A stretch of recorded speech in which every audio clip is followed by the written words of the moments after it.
Hello दोस्तों। तो फिर आज एक नया चैप्टर फिर से रिकॉर्ड करने जा रहे हैं केमिकल काइनेटिक्स का।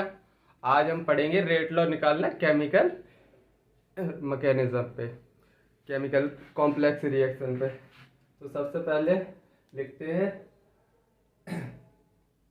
How to find rate law in complex reaction.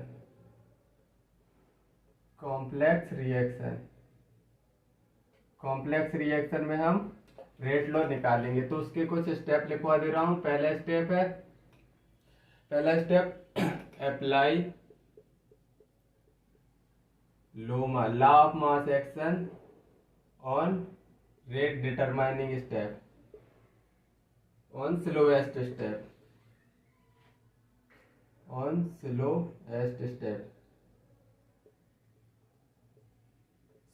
Step को ही हम रेट डिटरमाइनिंग स्टेप बोलते हैं। रेट डिटरमाइनिंग स्टेप तो ऑफ कॉम्प्लेक्स रिएक्शन। तो अभी मैं समझाता हूँ रेट डिटरमाइनिंग स्टेप क्या होता है। सपोज दैट एक रोड है, ये 100 किलोमीटर है, टोटल 100 किलोमीटर। देखो, अगर ये रोड 40 किलोमीटर इधर सही है और इधर 20 किलोमीटर रोड है जो उबड़ खाबड़ है, 20 किलोमीटर, और इधर भी 40 किलोमीटर एकदम साफ है, एकदम सही रोड है। हम इधर से इधर इनिशियल पॉइंट से फाइनल पॉइंट पहुंचेंगे तो हमको सबसे ज्यादा टाइम कहाँ लगने वाला है, हमको इधर से इधर कितने जल्दी पहुंचते हैं हम इधर। तो ये कौन बताएगा? ये बताएगा ये वाला रोड 20 किलोमीटर जो कि खराब है, कि इधर गाड़ी किस स्पीड से चलेगी।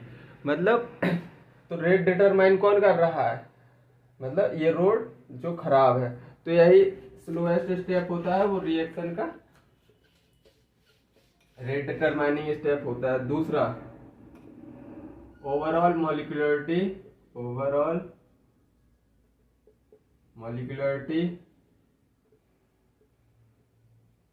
Of a complex reaction is meaningful meaningless. और थर्ड पॉइंट लिखेंगे हम। थर्ड पॉइंट पर लिखना है in rate determining step we never right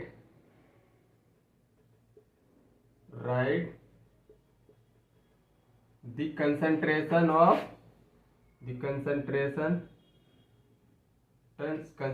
of reaction intermediate. इसका थर्ड पॉइंट का मतलब तुमको समझ में आ जाएगा आगे। तो ये 3 स्टेप है, 3 स्टेप को समझ लो। रेट डिटरमाइनिंग स्टेप मैंने तुमको समझा ही दिया है। तीन स्टेप है, इन्हीं से हम क्या कॉम्प्लेक्स रिएक्शन का रेट लॉ लिखेंगे। तो चलो क्वेश्चन पे डायरेक्ट चलते हैं और समझते हैं कि कैसे क्वेश्चन करेंगे इसमें। तो पहला question, right rate law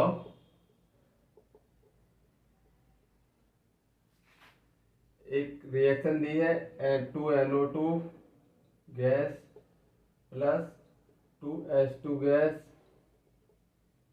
gives N2 plus H2O। अब इसकी पहली रिएक्शन है 2NO गैस के इक्विलिब्रियम है, रिवर्सिबल रिएक्शन है ये। N2O2 गैस, ये फर्स्ट है। Second N2O2 gas plus H2 gas gives N2O gas plus H2O gas. ये slow step, slow.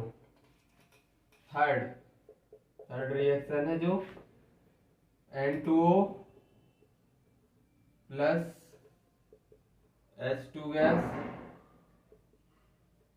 gives N2 gas plus H2O gas. Fast है। देखो अब हम एक क्वेश्चन कैसे समझते हैं। तो सबसे पहले हम रेट लॉ लिखेंगे। सबसे पहले हमको क्या रेट डिटरमाइनिंग स्टेप पता करनी है। रेट डिटरमाइनिंग स्टेप कैसे पता करेंगे। स्लो इस रिएक्शन में लिखा है, यही है रेट डिटरमाइनिंग स्टेप, यही है रेट डिटरमाइनिंग स्टेप। तो सबसे पहले रेट लॉ लिखो इसमें स्लोएस्ट स्टेप में, स्टेप टू से स्लोएस्ट रेट डिटरमाइनिंग स्टेप है।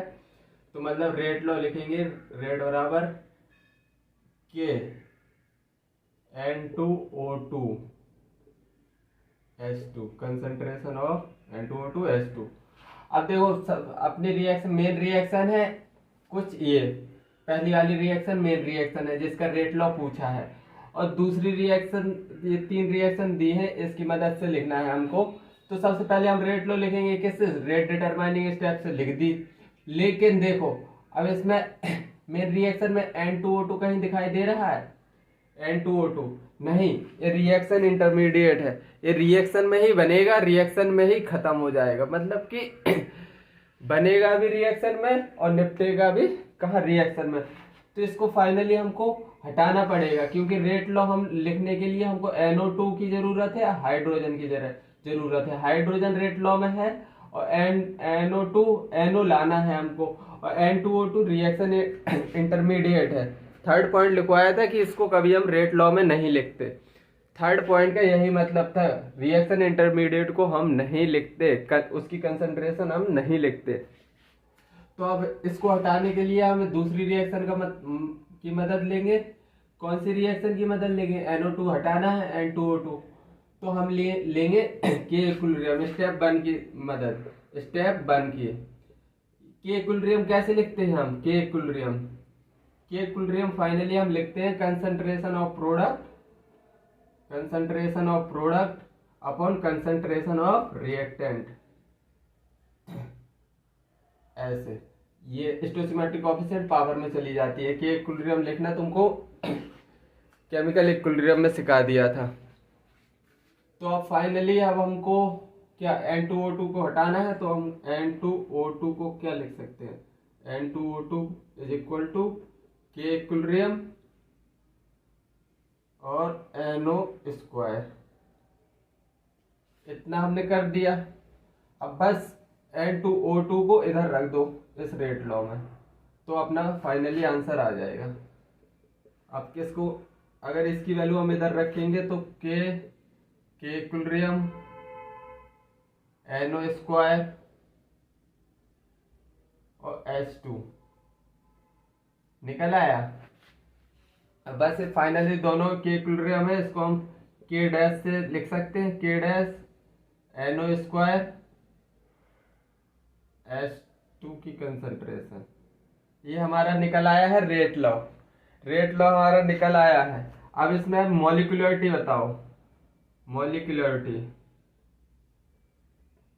मॉलिक्यूलरिटी कैसे मीनिंगलेस होगी। इसमें मॉलिक्यूलरिटी कॉम्प्लेक्स रिएक्शन की है, मीनिंगलेस। अगर एग्जामिनर नहीं माना और उसने कुछ दे दी तो हमको कैसे पता करेंगे सॉरी, हम रेट डिटरमाइनिंग स्टेप की मॉलिक्यूलरिटी देखेंगे। N2O2 हाइड्रोजन, मतलब 2 स्पीसीज रिएक्ट कर रही हैं, तो हम या तो हम 2 लिखेंगे, मोस्ट अप्रोप्रिएट आंसर रहेगा मीनिंगलेस। और अगर मीनिंगलेस नहीं गिवन है तो हम 2 लिख देंगे। और ऑर्डर लिखना है, अगर हमको ऑर्डर कितना आएगा इसका, 2 + 1। अरे भैया पावर ही तो देखते हैं, रेट लॉ की पावर देख लो, 2 + 1 3, ऑर्डर 3 आया। मॉलिक्यूलरिटी 2 आई। देखो ऑर्डर और मॉलिक्यूलरिटी अलग अलग आई। ये मैं क्वेश्चन एक करवाऊंगा इसलिए बता रहा हूँ, ये ऑर्डर और मॉलिक्यूलरिटी देखते जाना है। इसमें 3 आई है 2 आई है, इक्वल नहीं आई। तो फाइनली ये क्वेश्चन पूरी तरह से सॉल्व हो गया। चलो एक और क्वेश्चन करते हैं, अभी तुम्हारा कॉन्फिडेंस बिल्डअप होगा।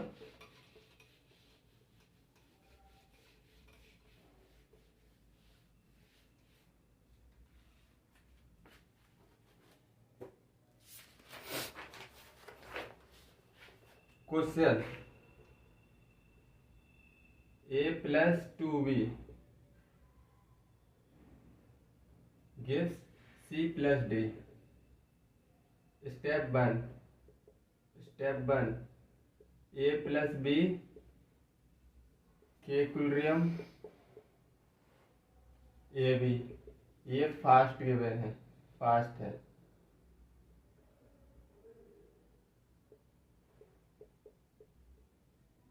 और फिर step 2 AB + B gives C+D। ये बोल दिया है स्लो, इधर बोला है फास्ट, इधर बोल दिया है स्लो। तो हाँ, अब हम इसको इसमें फाइंड क्या करना है, find rate law. Find rate law, find rate law. इसका रेट लॉ कैसे लिखेंगे? ये कॉम्प्लेक्स रिएक्शन है, कॉम्प्लेक्स रिएक्शन है तो सबसे पहले हमको क्या देखना है, रेट डिटरमाइनिंग स्टेप फाइंड करना है। सबसे पहला काम है हमको रेट डिटरमाइनिंग स्टेप फाइंड करना। तो स्लो स्टेप है, मतलब ये रेट डिटरमाइनिंग स्टेप है। रेट डिटरमाइनिंग स्टेप का स्टेप 2 से हम क्या लिख देंगे, रेट लॉ। स्टेप 2 से रेट लॉ कैसे लिखेंगे, रेट ऑफ रिएक्शन के ए बी की कंसंट्रेशन और किसकी, बी की कंसंट्रेशन। ये हमने रेट डिटरमाइनिंग स्टेप का रेट लॉ लिख दिया। लेकिन ये रेट लॉ लिखा है क्या, ये मेरे रिएक्शन में है दोनों, बी है लेकिन ए नहीं है। मतलब ए बी क्या है, ए बी क्या है, रिएक्शन इंटरमीडिएट, जो क्वेश्चन में ही बनेगा, क्वेश्चन मतलब मैकेनिज्म में बनेगा और मैकेनिज्म में ही निपट जाएगा। तो अब हमें हमको इसको हटाना है, तो इसकी मदद हम लेंगे के इक्विलिब्रियम की मदद। तो स्टेप 1 से हम मदद लेंगे इसको हटाने के लिए। ए बी को, रिएक्शन इंटरमीडिएट को हम रेट लॉ में नहीं लिखते।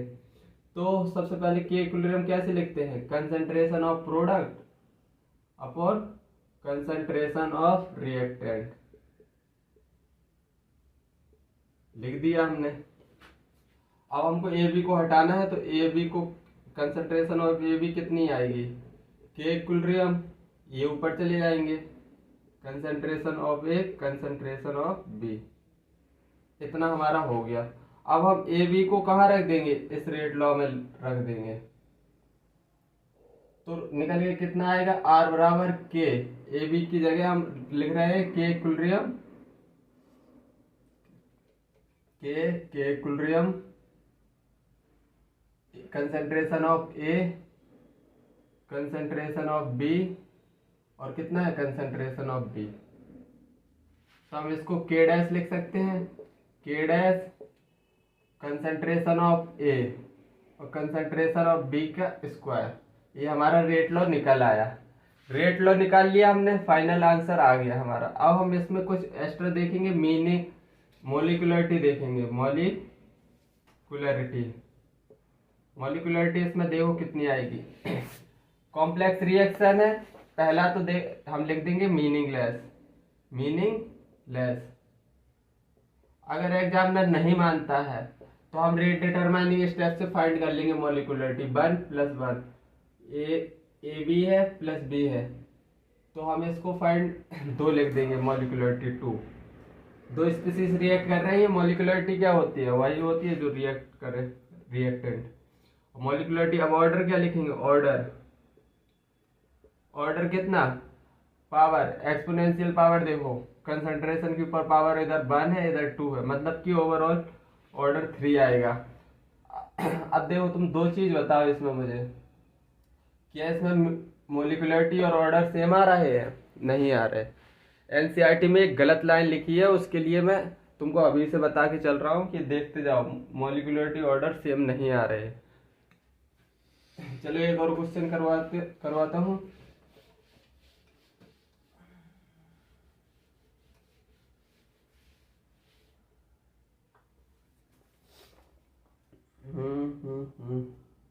एक और क्वेश्चन करवाता हूँ। Question, right rate law for reaction, right rate law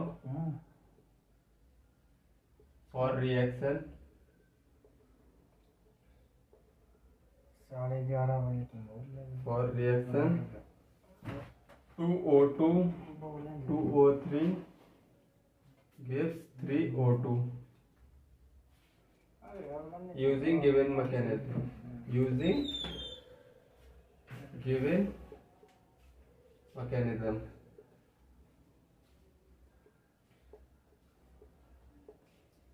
Step 1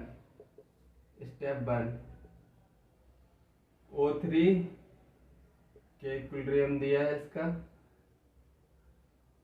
टूटा है, O2 प्लस O में फास्ट है, गिवन कर दिया क्वेश्चन में, फास्ट है।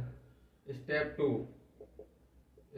To O3 plus O gives 2O2, ये क्या है, स्लो।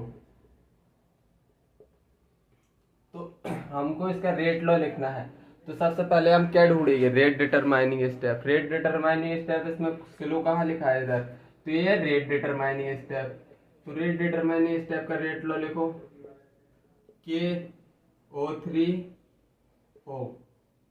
मेन रिएक्शन में O3 तो है, O नहीं है, मतलब हमको O को हटाना है, तो हम किसकी मदद लेंगे, रिएक्शन इंटरमीडिएट है O बन रहा है फिर खत्म हो जा रहा है, क्योंकि मेन रिएक्शन में देखने को मिल रहा हो नहीं मिल रहा, मतलब ऑक्सीजन को हमको हटाना है, के इक्विलिब्रियम की मदद लेंगे। के इक्विलिब्रियम कैसे लिखेंगे, के equilibrium concentration of product upon concentration of reactant, हाँ लिख दिया। अब हमको O को हटाना है, कंसंट्रेशन ऑफ O क्या लिखेंगे, के इक्विलिब्रियम O को O3 ऊपर जाएगा, concentration of O3 upon concentration of O2। चलो इतना निकाल लिया। अब हमको O को इधर, इसकी वैल्यू इधर रख दो, तो रेट क्या निकल के आया, के इक्विलिब्रियम O3 और फिर O3 upon O2 concentration of O2।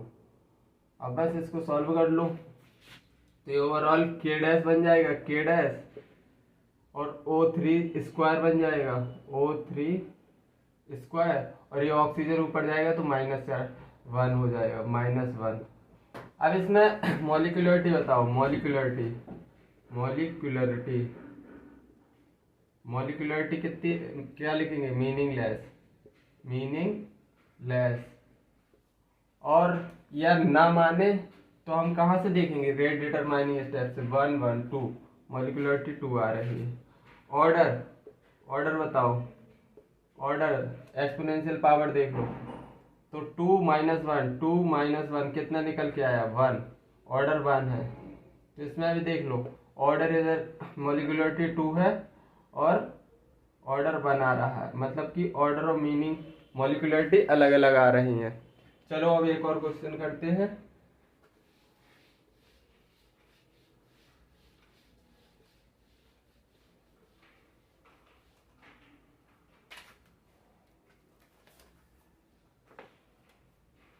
Which of the following statement is correct?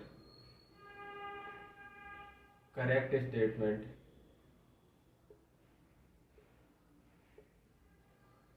Statement दे रहा हूं मैं, स्टेटमेंट 1, पहला statement, order of reaction is an experimental quantity. Order of reaction is an experimental quantity, an experimental order of reaction is experimental quantity while molecularity is theoretical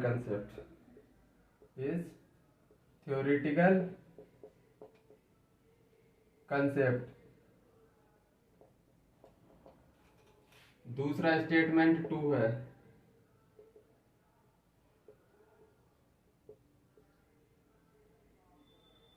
in any complex reaction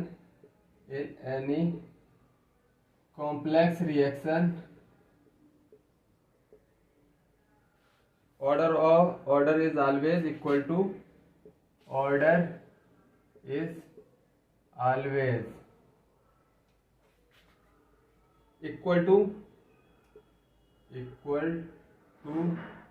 molecularity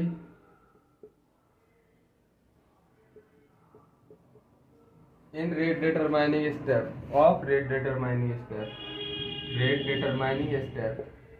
तो अब देखो पहला statement पढ़ो, order of reaction is experimental quantity सही है, और molecularity is theoretical concept सही है, मतलब पहला स्टेटमेंट सही है।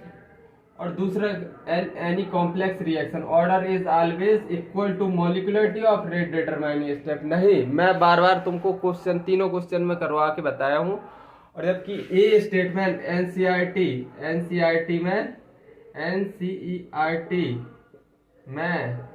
गलत लिखा है, एनसीईआरटी में गलत है ये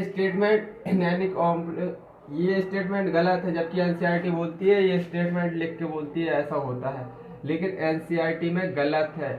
139 पेज नंबर पे देख लेना, पेज नंबर पे,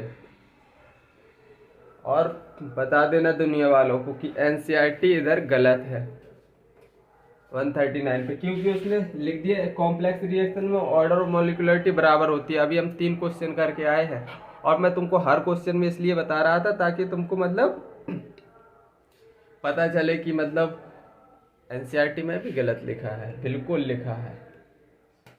चलो अब हम पढ़ते हैं आगे। अब हम क्या पढ़ेंगे,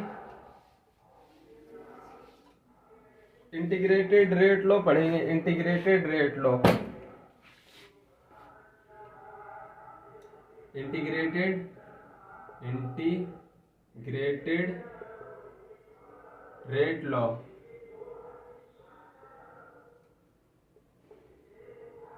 इंटीग्रेटेड रेट लॉ बेसिकली बोलता है this law tells about how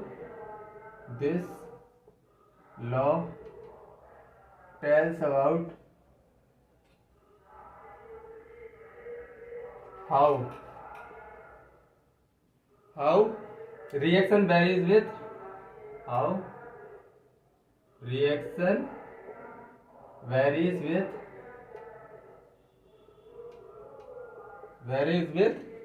time।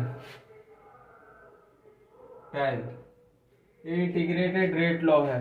तो इंटीग्रेटेड रेट लॉ को करने के लिए सबसे पहले हम एक रिएक्शन लेंगे, ए से प्रोडक्ट बना,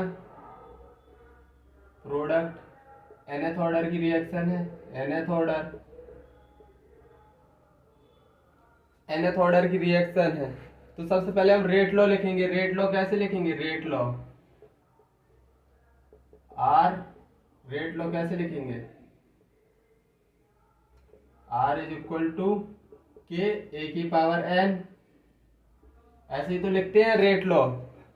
अब बस रेट को कैसे लिख सकते हैं, ये रिएक्टेंट है तो -dA/dt लिख सकता हूँ, कोई दिक्कत, ये पहली क्लास में बताया था। रेट अगर रिएक्टेंट का लिखेंगे तो माइनस लग जाएगी, इतना तुमको पता ही होगा, ए की पावर n।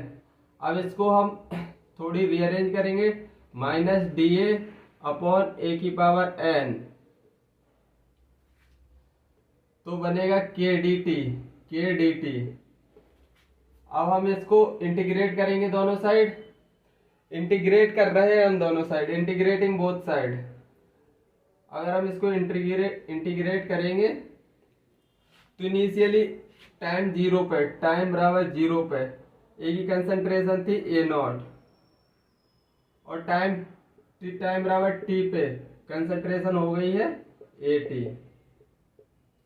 तो finally A not upon A T limit है ए नॉट से A T.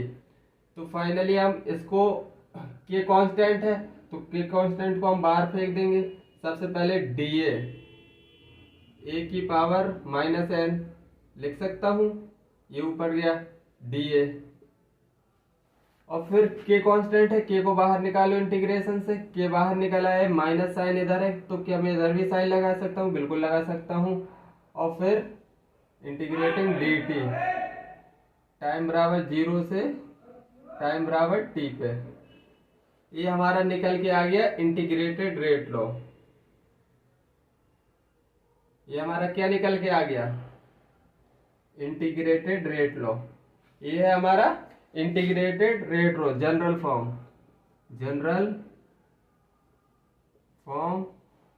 Of integrated rate law. General form of integrated rate law हमारा कुछ ये है।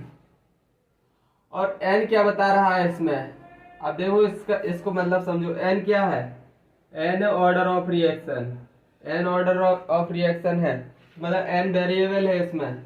एन ही डिसाइड करेगा कि ऑर्डर बदलने पर कैसे इक्वेशन निकलेगी, ये एन से डिसाइड होगा। एन जीरो ऑर्डर हम पढ़ने वाले हैं, फर्स्ट ऑर्डर, और nth ऑर्डर भी पढ़ेंगे।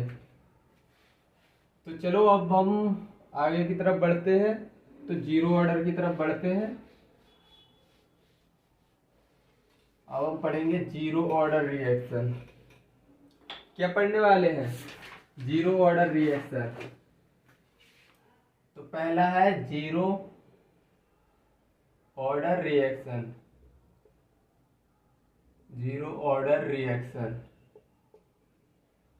जीरो ऑर्डर रिएक्शन का सपोज दैट ए है, ए से प्रोडक्ट बना, प्रोडक्ट। तो रेट कैसे लिखेंगे हम? सबसे ए से इनिशियली प्रोडक्ट, इधर मान लो कि ए था, टाइम बराबर 0 पे, इसका कंसंट्रेशन ए बराबर था, ए इधर था, ए बराबर A not.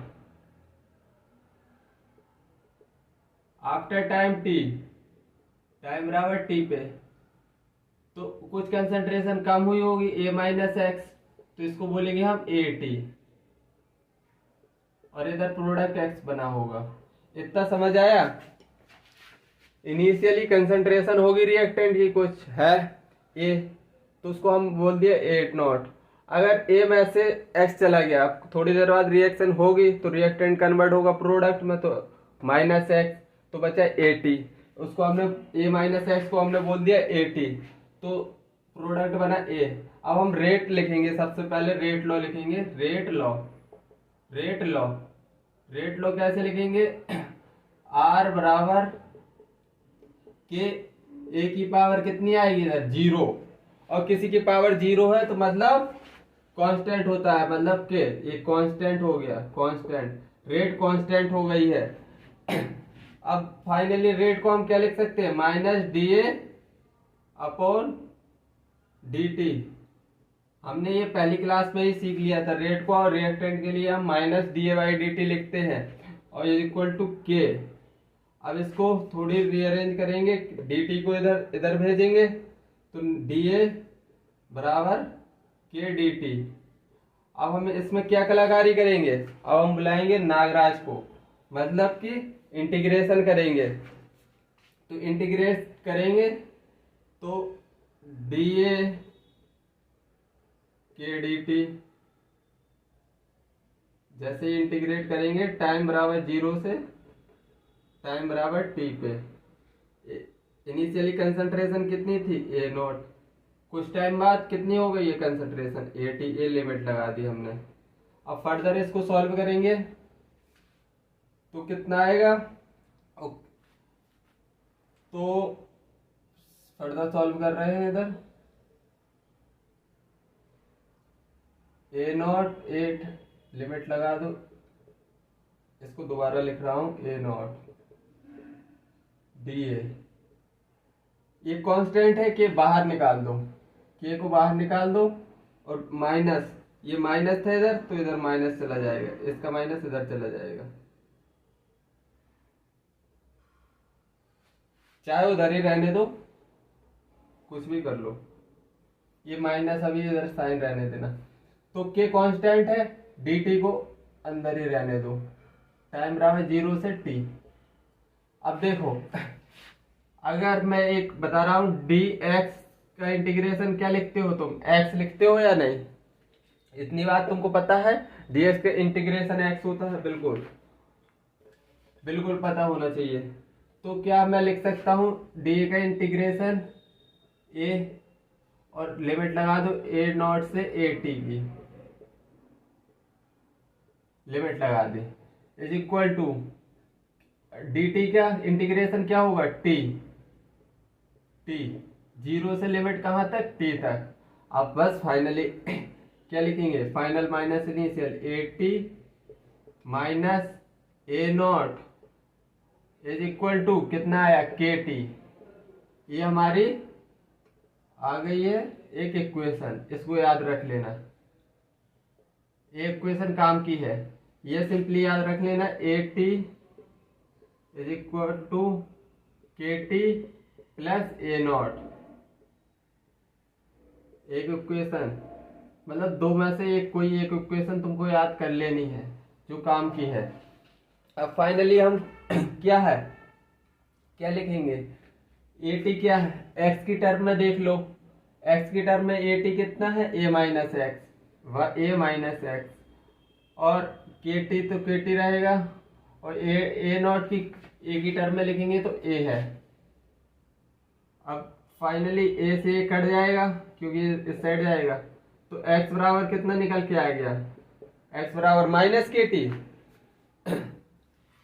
A minus x के टी प्लस ए नॉट।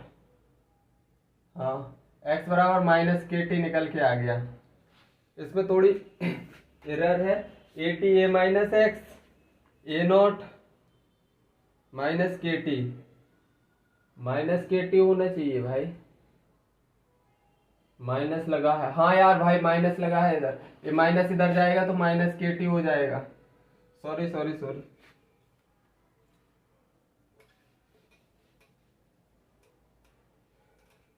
ये नेगेटिव भूल गया था मैं इधर, तो ये वाला नेगेटिव मैं इधर भी लिख सकता हूँ, बिल्कुल लिख सकता हूँ। तो निकल के क्या आएगा, A T minus A naught is equal to minus K T. तो ए टी को क्या लिख सकता हूं मैं, ए टी की concentration of A T at time T concentration, तो A naught minus K T लिख सकता हूं, ये इक्वेशन सही है, इसको याद कर लो। तो फाइनली ए टी को हम ए माइनस एक्स लिख सकता हूं, बिल्कुल ए माइनस एक्स, और ए माइनस एक्स ए नॉट को ए लिख सकता हूं माइनस के टी, ए से ए कट गया, minus x minus K T, मतलब एक्स बराबर कितना निकल के आ गया के टी, एक्स बराबर के टी। ये दो इक्वेशन है जो तुमको याद रखनी है डेरिवेशन से, डेरिवेशन इंपॉर्टेंट है जीरो ऑर्डर का इसलिए मैंने कराया है। ए टी क्या है, A T concentration at time T, concentration at time T. A naught क्या है, कंसंट्रेशन एट टाइम 0, और एक्स क्या है, reactant convert into product, reactant x, reactant convert into product, कितना रिएक्टेंट प्रोडक्ट में बदल गया है। तो आई थिंक तुमको समझ में आ गई होगी ये पूरा डेरिवेशन, मैं फिर से बता दे रहा हूं। सबसे पहले हमने क्या लिखा, रेट लॉ, रेट लॉ लिखा है, फिर इंटीग्रेशन किया है, फिर इंटीग्रेशन करके सॉल्व करके हमने इक्वेशन निकाली है और फाइनली ये x की टर्म में निकाला है। चलो अब आगे बढ़ते हैं। अब हम निकालेंगे half life.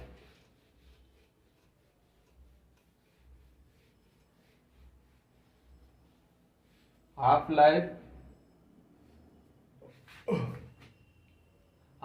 Time. Half life time zero order के लिए। हाफ लाइफ टाइम बेसिकली क्या होता है? Time after which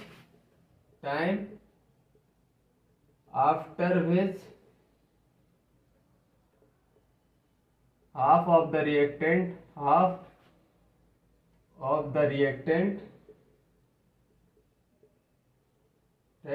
is left,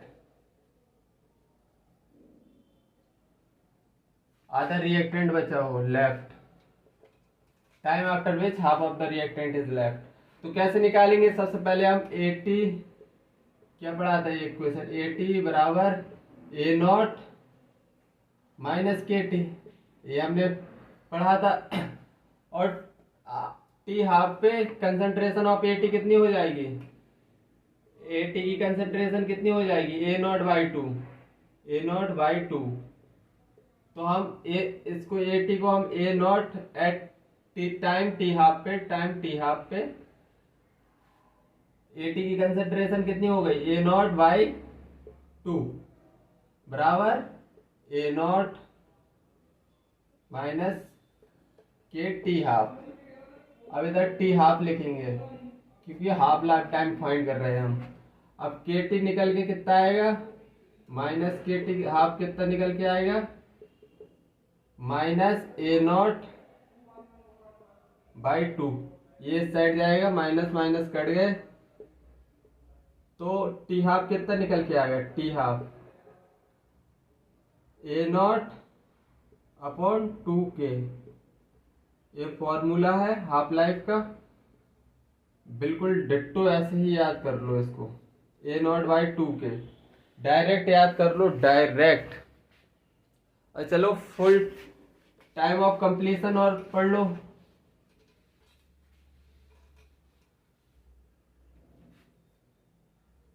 time of completion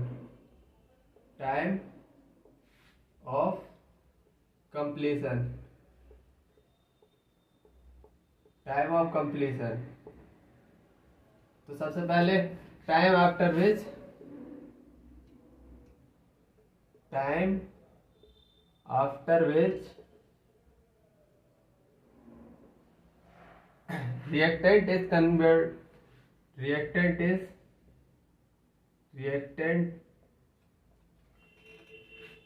reactant convert into time after which all reactant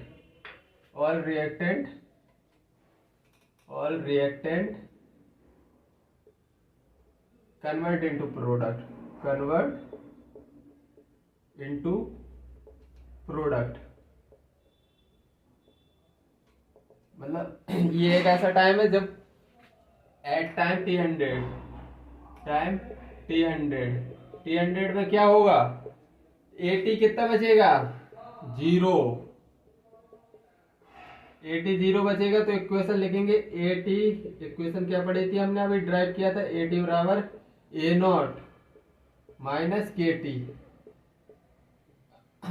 अब टाइम टी हंड्रेड पे देख रहे हैं तो एटी बचेगा जीरो, ए naught minus K T hundred.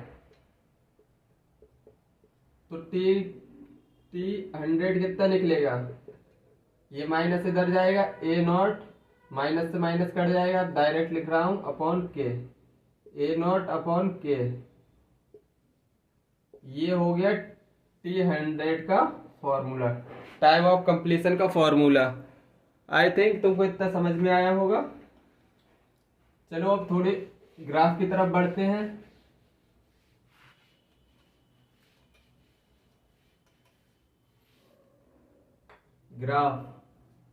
Graph पढ़ेंगे तो सबसे पहले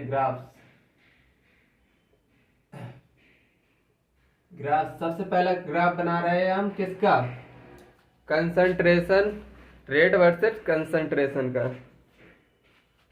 रेट वर्सेस टाइम का देख लो, रेट वर्सेस टाइम का। तो रेट क्या निकला था, रेट डायरेक्ट के निकला था कांस्टेंट, तो ये क्या रहेगा, इधर रेट लिख लो, इधर टाइम। चलो ऊपर लिखो एक और नीचे ग्राफ बना दूंगा। तो ये क्या है, रेट, इधर क्या है, टाइम। तो जीरो ऑर्डर के लिए है graph, zero order reaction, zero order, zero order reaction, zero order reaction के लिए है, जीरो ऑर्डर रिएक्शन। तो रेट वर्सेस टाइम कांस्टेंट है, तो सिंपली ऐसे ग्राफ आएगा, rate versus concentration, rate versus concentration. तो रेट सिंपली क्या आता है, कांस्टेंट, तो रेट वर्सेस कंसंट्रेशन भी का भी ग्राफ कांस्टेंट आएगा, रेट वर्सेस कंसंट्रेशन का ग्राफ कांस्टेंट आएगा। ये दो ग्राफ हो गए हैं। चलो अब हम आगे आगे पढ़ते हैं।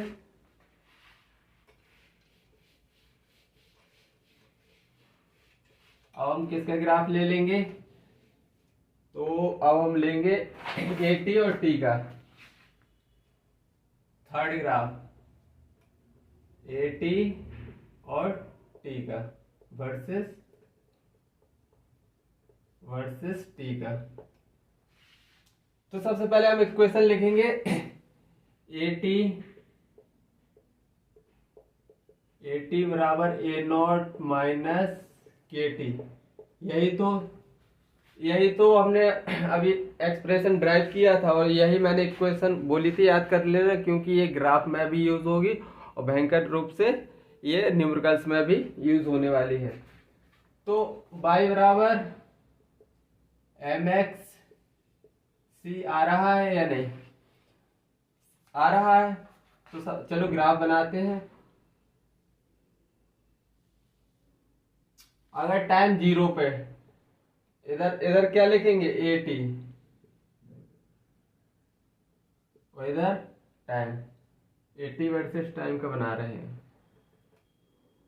टाइम बराबर जीरो पे, टाइम टी बराबर जीरो पे कितना निकल के आया, ए टी बराबर ए नॉट निकल के आया, ए टी बराबर ए नॉट निकल के आया।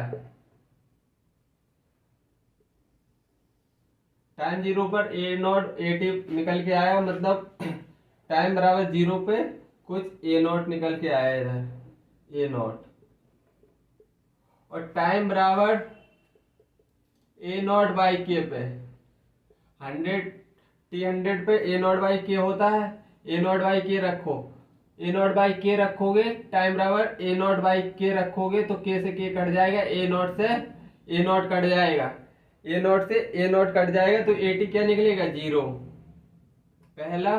दूसरा ए टी कितना निकलेगा, ए टी जीरो निकलेगा। रख के देख लो ना, ए नॉट बाई के, ए नॉट बाई के रखा, के से के कट गया, ए नॉट आया, माइनस के ए नॉट प्लस के ए नॉट कट गया, तो मतलब ए टी कितना निकला, जीरो।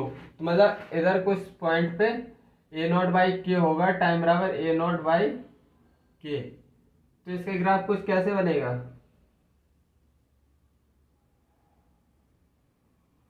ऐसे बनेगा। इसकी स्लोप क्या है, स्लोप माइनस के, मतलब कि tan theta, tan theta slope कितनी आ रही है, माइनस के। ये याद रख लेना है, स्लोप याद रखना है, स्लोप याद रखना है, मैं बार बार बोल रहा हूँ, स्लोप याद रख लेना है। ये एनसीईआरटी में भी गिवन है, एनसीईआरटी का भी मतलब एनसीईआरटी में भी गिवन है, बहुत इंपॉर्टेंट है। 3-4 बार तो स्लोप भी पूछ चुका है क्वेश्चन में इनडायरेक्टली रूप से, और इस पे क्वेश्चन भी बनाता है। तो ये ग्राफ तुमको याद रखना है। अब हम किसका ग्राफ पढ़ेंगे, एक्स वर्सेस टी, चौथा ग्राफ, चौथा graph x versus T. X बराबर क्या निकला था, के टी। एक्स बराबर के टी निकला था ना, वाई बराबर एम एक्स लिख सकता हूं मैं इसको, बिल्कुल लिख सकता हूं, बस ग्राफ बना दो।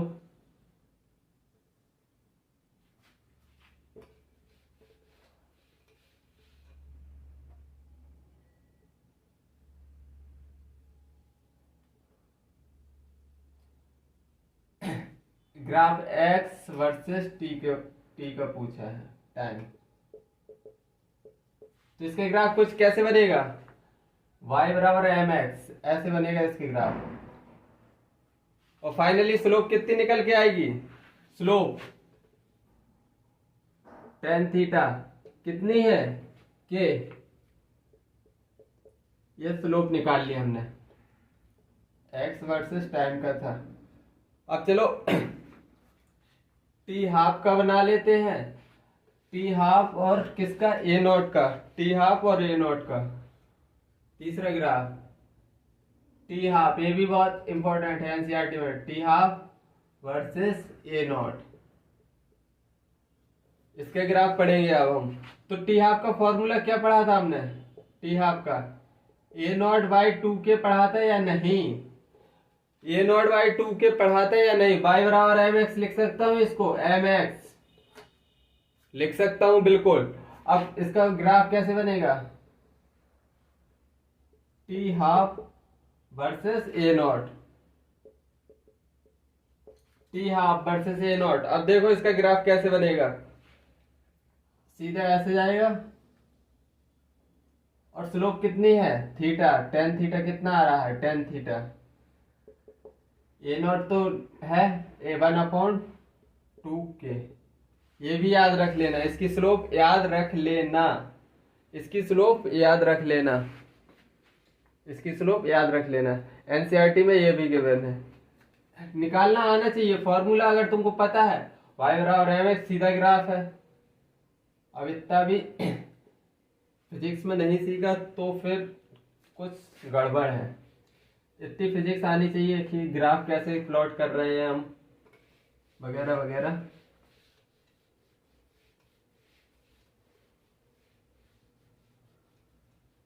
अब हम पढ़ेंगे क्या, unit of zero order reaction, unit of zero order reaction. तो zero order reaction unit of K क्या होती है, unit of K mole 1 minus N, litre 1 minus N, second inverse. मैंने बोला था ये एक्सप्रेशन तुमको याद रखना है रेट कांस्टेंट का।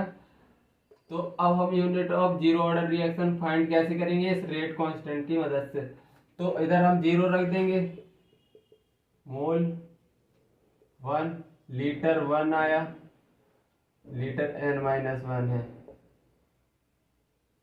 n-1, तो जीरो रखा, -1 आया, सेकंड इनवर्स आया। ये क्या है, ये रेट कांस्टेंट किसकी निकल आई, अब ये जीरो ऑर्डर की यूनिट निकल आई, unit of zero order reaction, unit of zero order reaction. Unit of zero order reaction कितने निकल के आई, मोल पर लीटर पर सेकेंड, इतनी निकल के आ गई यूनिट। अब एग्जाम्पल देख लो, example of zero order reaction, example of zero order reaction, zero order reaction, example देख लो जीरो ऑर्डर रिएक्शन के। तो पहला है एब्जॉर्प्शन ऑफ गैस, चलो एक ही एग्जाम्पल लिखवा दे रहा हूं, फोटो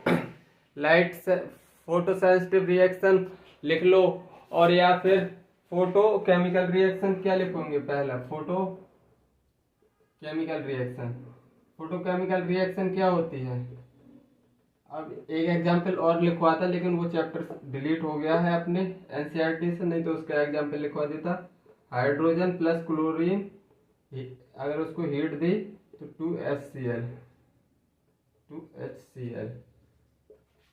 चलो यूनिट भी पता कर लिए, unit of zero order reaction ये याद रख लेना, एक एग्जाम्पल याद रख लेना example of zero order reaction का। तो चलो आज का लेक्चर इधर ही समाप्त करते हैं, कल इसके न्यूमेरिकल्स देखेंगे। तब तक आप ये ग्राफ अच्छे से समझो, पढ़ो, और कल न्यूमेरिकल करेंगे। आज के लिए इधर ही समाप्त करते हैं। धन्यवाद, बाय।